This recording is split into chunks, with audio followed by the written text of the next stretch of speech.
오늘 우리에게 주신 하나님의 말씀은 마가복음 14장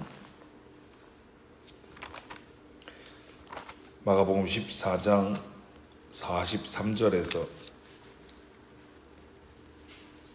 52절의 말씀입니다.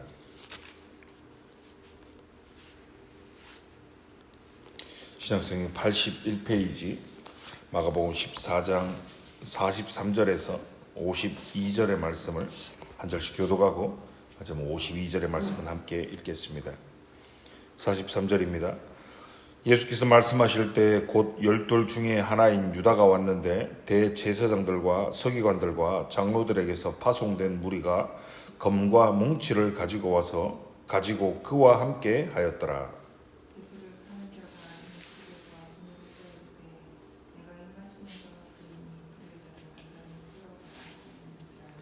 이에 와서 곧 예수께 나와 랍비여 하고 입을 맞추니 곁에 서 있는 자 중에 한 사람이 칼을 빼어 대제사장의 종을 쳐 그 귀를 떨어뜨리니라.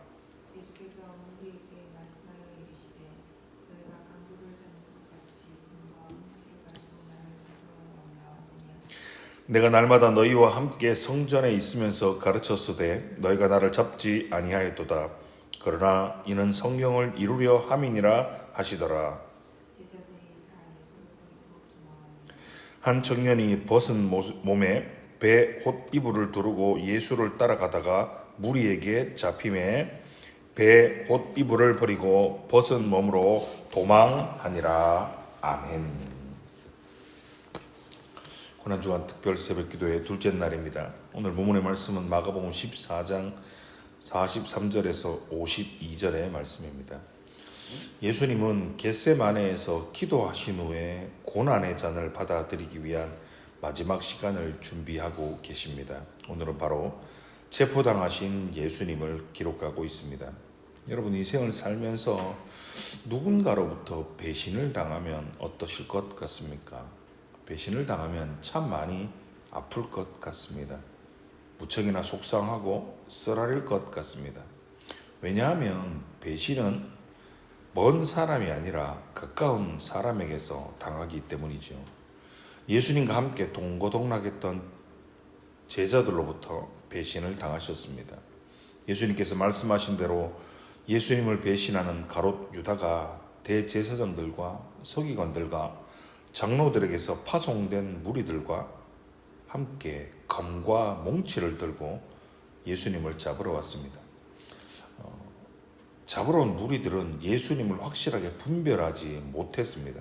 그렇기에 유다가 신호를 주면 예수님을 잡기로 그들은 작당했습니다. 그런데 바로 그 신호가 입맞춤이었습니다. 입맞춤이라는 그 표시는 환대의 행동입니다. 친밀함의 표현인 입맞춤의 문안을 배신의 군호로 삼은 유다의 교활함이 그저 놀라울 따름입니다. 그의 표면적 신분이 예수님의 사도였지만 예수님의 배신자라는 내면적 본질을 담은 위선의 방식으로 그는 입맞춤을 사용하였던 것입니다. 가룟 유다가 잡으러 온 무리들과 약속한 대로 예수님께 입을 맞추자 그들이 예수님을 체포하고 있습니다. 성경에 보면 유다가 예수님의 어디에 입을 맞추었는지에 대해서 기록하고 있지 않기에 우리는 알 수가 없지만 어쨌든 유다의 목적은 예수님이 누구인지를 잡으러 온 자들에게 명확하게 알려주는 목적을 그는 달성하였습니다. 그러자 예수님의 곁에 서 있던 사람 하나가 예수님을 체포하려고 온 대제사장의 종의 귀를 검으로 쳐 떨어뜨렸습니다. 요한복음 18장 10절에서는 그 제자가 베드로이다 라고 말하고 있고 검에 맞아 귀를 떨어뜨린 그 종의 이름을 말고이다 라고 밝혀주고 있습니다. 예수님을 잡으러 온 자들을 향하여 주저없이 검을 휘두르면서 예수님의 체포를 막고자 한 것으로 보아서 베드로는 검과 몽치를 들고 온 자들을 전혀 두려워하지 않았습니다. 그랬기에 그는 예수님을 따라서 신문 장소에까지 간 용기가 있는 사람이었던 것이지요. 그러나 우리가 잘 아는 것처럼 그도 연약한 사람이었기에 마지막에는 예수님을 모른다고 부인하였습니다. 예수님을 잡으러 온 자들에게 아무런 저항도 하지 않으셨습니다. 너무나도 순순히 체포를 당하셨습니다. 여러분, 예수님이 힘이 없으셔서 그랬던 것이 아닙니다. 말씀 하나만으로 천군 천사를 호령하실 수 있는 분이 그깟 검과 몽치를 들고 온 야밤에 주를 잡으러 온 그들에게 잡혀주셨던 것입니다. 그리고 주님은 말씀하시죠. 마치 강도, 역도를 잡으러 온 것처럼 검과 몽치를 들고 자신을 잡으러 오신 것을 지적하고 계십니다. 예수님이 낮에 성전에 계실 때는 체포하지 않았던 모습들을 역시 지적하고 계십니다. 그러나 이 모든 것들, 예수님이 강도처럼 체포당하시는 이것이 성경을 이루려 함이니라 라고 말씀하십니다. 어제 본문의 말씀처럼 그 모든 것이 하나님의 온전하신 뜻을 이루어가는 하나의 방법이며 길이었던 것입니다. 오늘 본문의 마지막 부분인 51절과 52절의 말씀을 보시면 마치 뜬금없이 정말 한 청년이 등장하는 것처럼 보이죠. 청년 한 명이 맨몸에 세마포를 두르고 예수님을 따라왔습니다. 그러다가 예수님이 무리들에게 체포를 당하자 그가 걸치고 있던 세마포를 버리고 달아났습니다. 이 청년이 세마포를 두르고 있었기에 부잣집 사람이다 라고 추정할 수 있습니다. 어찌되었건 이 청년은 예수님을 끝까지 따르려는 굳은 결심 때문에 세마포만 걸치고 예수님을 따라왔을 것입니다. 그러나 예수님이 체포되시자 값비싼 세마포를 집어 던지고 걸음아 날 살려라. 벌거벗은 부끄러움을 무릅쓰고 그는 알몸으로 도망쳤습니다. 무엇을 말씀하여 주고 계십니까? 예수님은 그 시대의 종교 사회 지도자들로부터 배신당하시고 버림을 당하셨습니다. 재정을 맡길 만큼 신뢰하였던 제자로부터도 배신을 당하였습니다. 그를 따라왔던 제자들에게도 배신을 당하셨습니다. 그리고 이름도 알지 못하지만 예수님을 따랐던 사람에게서조차 버림을 당하셨던 것입니다.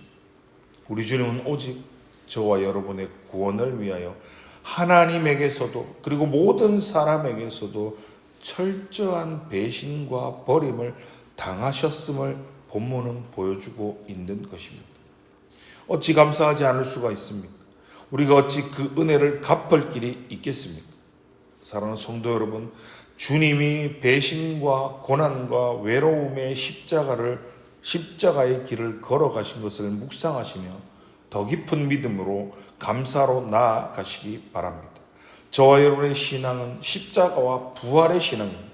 단지 예수를 믿어서 복 많이 받아서 건강하고 돈 좀 많이 벌고 자녀들이 그저 잘 되는 그런 수준이 아니라 나의 죄를 위하여 나의 구원을 위하여 하늘의 보좌를 버리고 이 낮고 낮은 땅 위에 내려오셔서 배신과 모욕과 멸시와 천대를 다 감당하시며 십자가에 못 박혀 죽으신 그 주님의 은혜에 감격하여 살아가는 것입니다.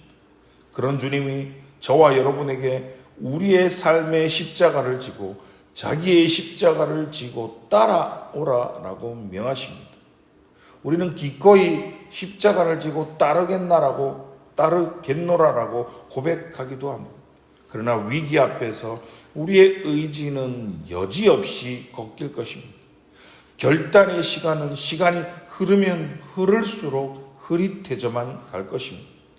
믿음을 저버리는 수많은 사람들이 주변의 사람들이 많아지면 많아질수록 우리 역시도 더욱 심하게 흔들릴 수 있습니다.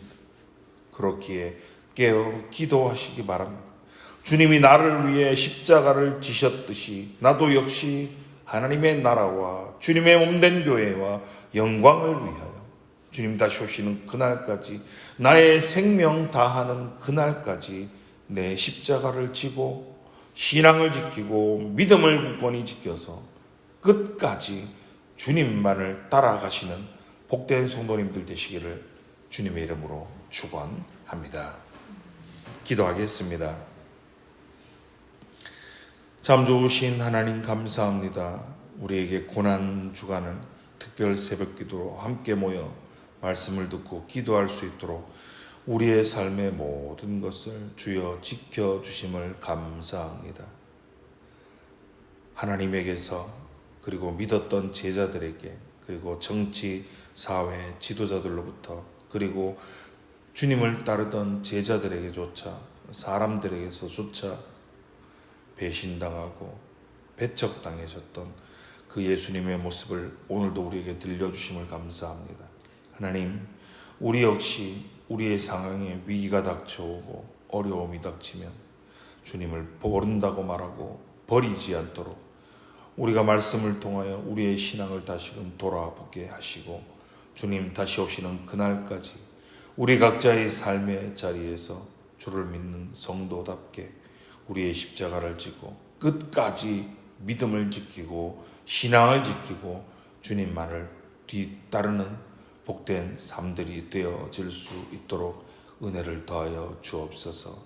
고난주간 주님의 십자가의 고난을 깊이 묵상하며 우리에게 베풀어 주셨던 구원의 감격과 그 힘겹고 어려웠던 길을 나를 위해서, 우리를 위해서 걸어가신 주님만을 찬양하며 주님만을 묵상하며 우리의 신앙이 더욱 깊어져가는 복된 우리들의 삶이 되어질 수 있도록 주여 함께 하여 주옵소서. 감사를 드리며 예수님의 이름으로 기도드리옵나이다. 아멘.